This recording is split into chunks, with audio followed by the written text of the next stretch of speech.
Welcome to The Explainer. Okay, today we are diving into something that literally took over the globe in 2023. I mean, whether you were driving, scrolling on your phone, or just grabbing milk at the grocery store, you heard it. I'm talking, of course, about Miley Cyrus's massive, record-shattering hit, Flowers. But here's the real question we're tackling today. How exactly does a simple pop song about a breakup transform into a global phenomenon of this size? Because, let's be honest, breakup anthems drop every single week. But Flowers? It did something totally different. It didn't just top the charts, it became a full-blown cultural touchstone. To really grasp the sheer scale of this right out of the gate, get this, 112 days. That is exactly how long it took for the song to hit 1 billion streams on Spotify. 1 billion. It became the fastest song in the platform's entire history to reach that milestone, completely obliterating the previous records. Section 1. The Ultimate Breakup Anthem. You know what's kind of wild? Flowers didn't even start out as the empowering dance track we all have stuck in our heads. Back in January 2022, Miley Cyrus and co-writer Michael Pollack were just sitting at a piano in a Hollywood studio. And Pollack noted it actually began as a much slower, sadder ballad. But as they played around with the melody and the chords, it almost wrote itself. It evolved into this resilient, up-tempo, twangy disco funk pop rock anthem. It physically transformed from a song of mourning into a song of motion. And bringing that transformation to life took a seriously brilliant creative team. Alongside Cyrus, Hine, and Pollack, you had producers Kid Harpoon and Tyler Johnson. They blended this funky bass line with a swooning string section that gives off a very specific California yacht rock mood.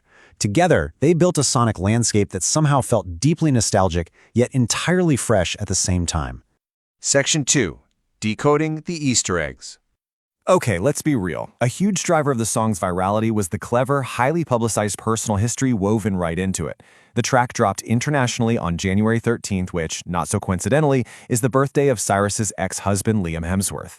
Then there are the opening lyrics about building a home and watching it burn. That's a literal nod to the couple's Malibu home that was tragically lost in the 2018 Woolsey fire. Oh, and fans were super quick to theorize that the oversized black suit Cyrus dances in during the music video, rumored to be the exact same one Hemsworth wore to the Avengers premiere.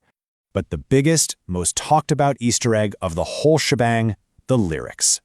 Think back to Bruno Mars's 2012 ballad, When I Was Your Man, a song Hemsworth reportedly once dedicated to Cyrus. Notice how Cyrus masterfully flips the lyrics in her chorus. He sings, I should have bought you flowers. She sings, I can buy myself flowers. It is a brilliant, direct lyrical response, and man, it set the internet completely on fire.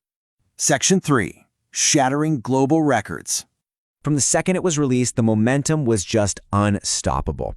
In week 1 alone, it pulled in an astonishing 96 million streams on Spotify, locking in the biggest streaming week ever.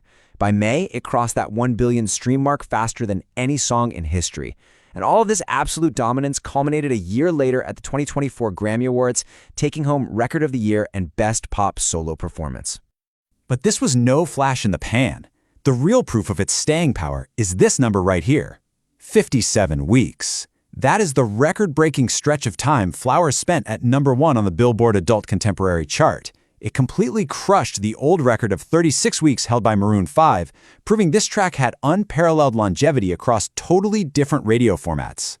And the hardware just kept piling up. We're talking 2023 IFPI Global Single of the Year, over 2.7 billion subscription stream equivalents worldwide, and 13 non-consecutive weeks sitting right at the top of the Billboard Global 200. It proved without a doubt that Flowers was the defining global track of the year. Section 4. The Plagiarism Controversy. Now, massive success often brings massive legal scrutiny. In September 2024, a copyright lawsuit was filed in Los Angeles federal court by Tempo Music Investments. They allege that Flowers includes the unauthorized exploitation of that Bruno Mars track we talked about, When I Was Your Man. But it's really important to clarify something right off the bat. Bruno Mars himself is not actually a plaintiff in this lawsuit. Instead, Tempo Music claims they own a portion of the Mars track, which they bought from a co-writer. Now, Cyrus's legal team immediately filed to dismiss the suit. Their argument?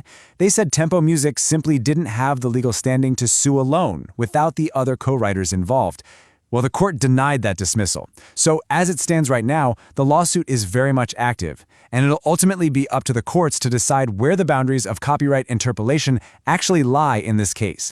Section 5. A masterclass in self-love.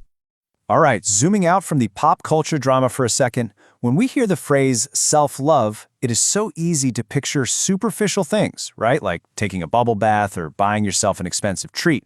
But clinical psychology gives us a very different definition. True self-love is a complex network of self-assuredness and trust. It's the practical and honestly sometimes difficult work of building self-esteem and setting firm boundaries rather than relying on someone else for validation.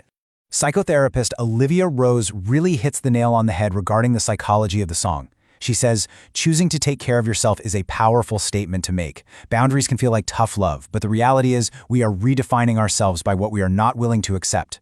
When Cyrus sings about holding her own hand, she's musically enforcing a boundary. She's realizing she doesn't need someone else to feel worthy.